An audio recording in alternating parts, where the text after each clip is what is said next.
ಸುನೀಲ್ ಬೋಸ್ ಮಾದೇವಪ್ಪನವರ ಮಗ, S C ಮಾದೇವಪ್ಪನವ್ರ ಮಗ. ಅವರು ಕೂಡ ಈ ಕ್ಷೇತ್ರದ ಅಲ್ಲಿ MLA ಆಗಿದ್ದವರು ಅಲ್ವಾ. ಆಮೇಲೆ ನಾನು 3 ಸಾರಿ MLA ಆಗಿದ್ದೀನಿ. ಯತೀಂದ್ರ ಒಮ್ಮೆ MLA ಆಗಿದ್ದ, ಹೌದಲ್ಲ? ಹೋದ್ ಸಾರಿ ಏನಾಯ್ತು, ಯತೀಂದ್ರ 58,000 ಲೀಡ್ನಲ್ಲಿ ಗೆದ್ದಿದ್ರು 2013ರಲ್ಲಿ.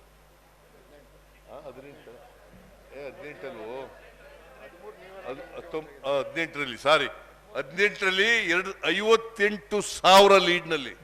ಅದು 19ರಲ್ಲಿ ನಮ್ಮ ಲೀಡು 9,000ಕ್ಕೆ ಬಂದಿತ್ತು. ಪಾಪ ಧ್ರುವನಾರಾಯಣ್ ಸೋತದು ಬರೀ 2,800 ಚಿಲ್ಲರೆ ಓಟ್, 1,817 ಓಟ್ರಲ್ಲಿ ಸೋತ್ಬಿಟ್ರು ಅಲ್ವಾ. ಅದಾಗಬಾರ್ದು ಅಲ್ವಾ. ಇನ್ನೊಂದು 3,000 ಲೀಡ್ ಕೊಟ್ಟಿದ್ರೆ ಧ್ರುವನಾರಾಯಣ ಗೆದ್ದುಬಿಡ್ತಿದ್ರಲ್ವಾ. ಈ ಸಾರಿ ನನಗೆ ಅಸೆಂಬ್ಲಿನಲ್ಲಿ 48,000 ಲೀಡ್ ಕೊಟ್ಟು ಗೆಲ್ಸಿದ್ದೀರಿ ನೀವು. ಈಗ ಅಷ್ಟೇ ಕೊಡ್ಬೇಕಾ, ಅದಕ್ಕಿಂತ ಜಾಸ್ತಿ ಕೊಡ್ಬೇಕಾ ನೀವು? ಜಾಸ್ತಿ ಕೊಡ್ಬೇಕಾ, ಅಷ್ಟೇ ಕೊಡ್ಬೇಕಾ? ಕನಿಷ್ಠ ಪಕ್ಷ 60,000 ಲೀಡ್ನಲ್ಲಿ ಅಂತರದಲ್ಲಿ ಗೆಲ್ತೀವಿ. ವರುಣಾ ಕ್ಷೇತ್ರದಿಂದ ನಾನು ಮಾದೇವಪ್ಪನ ಪರಿಚಯ, ನಾನು ನಿಮ್ಮ ಪ್ರತಿನಿಧಿ, ಯತೀಂದ್ರ ಮಾಜಿ MLA, ನಾವೆಲ್ಲ ಇರುವಾಗ 60,000 ಲೀಡ್ ಬರಬೇಕಲ್ವಾ ಪಟೇಲ್ರೇ? ನೀವೆಲ್ಲ 60,000 ಲೀಡ್ ಗೆಲ್ಸ್ಕೊಟ್ರೆ ನನಗೆ ಸಂತೋಷ ಆಗ್ತದೆ. ನನ್ನನ್ನ ಯಾರು ಕೂಡ ಮುಟ್ಟಕ್ಕಾಗಲ್ಲ. ನಾನು ಇರ್ಬೇಕೋ ಬೇಡ?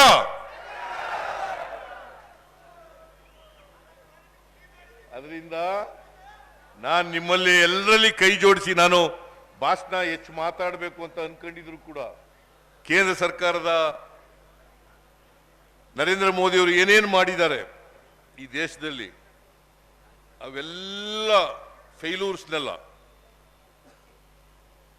ಅವರ ವಿಫಲತೆಯನ್ನ ತಿಳಿಸ್ಬೇಕು ನಿಮಗೆ ಅಂತ ಅಂದ್ರು ಕೂಡ ಸಮಯದ ಅಭಾವದಿಂದ ನಾನು ಗೆದ್ದಾದ್ಮೇಲೆ ನಿಮಗೆ ಥ್ಯಾಂಕ್ಸ್ ಹೇಳಕ್ ಬರ್ತೀನಿ ನಾನು. ಆಮೇಲೆ ಇವರು ನಾಮಪತ್ರನ 3ನೇ ತಾರೀಕು ಆಗ್ತಾ ಇದ್ದಾರೆ, ಅವತ್ತಿಗೆ ನಾನು ಬರ್ತೀನಿ. ಇವರು ಚಾಮರಾಜನಗರದಲ್ಲಿ ನಾಮಪತ್ರ ಹಾಕ್ತಾರೆ. ಮೈಸೂರು ಕೊಡಗು ಲೋಕಸಭಾ ಕ್ಷೇತ್ರದವರು ಅಲ್ಲಿ ಮೈಸೂರಿನಲ್ಲಿ ನಾಮಪತ್ರ ಹಾಕ್ತಾರೆ. ನೀವು ಚಾಮರಾಜನಗರಕ್ಕೆ ಬರಬೇಕು, ಬರ್ತೀರಿ ಅಲ್ವಾ? ಚಾಮರಾಜನಗರಕ್ಕೆ ಬರಬೇಕು, ಹೆಚ್ಚು ಜನ ಬರ್ರಿ ಅಂತೇಳಿ ನಿಮ್ಮಲ್ಲಿ ಮನವಿಯನ್ನು ಮಾಡಲಿಕ್ಕೆ ಬಯಸ್ತೇನೆ. ಈಗಾಗಲೇ ನಮ್ಮ ಸುನೀಲ್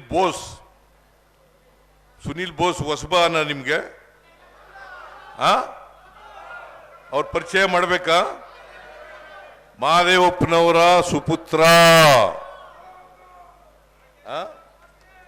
ನಾನು, ಮಾದೇವಪ್ಪ, ಯತೀಂದ್ರ ನಾವೆಲ್ಲ ನಿಮ್ಮ ಪರವಾಗಿದ್ದೀವಿ ಅಲ್ವಾ? ಅದರಿಂದ ಯಾರು ನಿಮ್ಮ ಪರವಾಗಿದ್ದಾರೆ ಅವ್ರಿಗೆ ನೀವು ಆಶೀರ್ವಾದ ಮಾಡಬೇಕು ಅಲ್ವಾ? 60,000 ಎಲ್ಲ ಕೈ ಎತ್ತಿ ನೋಡೋಣ. ಕೈ ಎತ್ತರಯ್ಯ. ನೀವು ಓಟ್ ಹಾಕೋದ್ರ ಜೊತೆಗೆ ನಿಮ್ಮ ಮನೆಯವರಿಗೆ, ಅಕ್ಕಪಕ್ಕದವರಿಗೆ, ನಿಮ್ಗೆ ಗೊತ್ತಿರೋರಿಗೆ, ನಿಮ್ಮ ಪರಿಚಯದವರಿಗೆ, ನಿಮ್ಮ ಮಾತು ಕೇಳೋರಿಗೆ ಎಲ್ರಿಗೂ ಹೇಳಿ ಸುನೀಲ್ ಬೋಸ್ ಅವರಿಗೆ ಆಶೀರ್ವಾದವನ್ನು ಮಾಡಬೇಕು. ಮಾಡ್ತೀರಿ ಅಲ್ವಾ? ನಿಮ್ಮೆಲ್ರಿಗೂ ನಮಸ್ಕಾರ.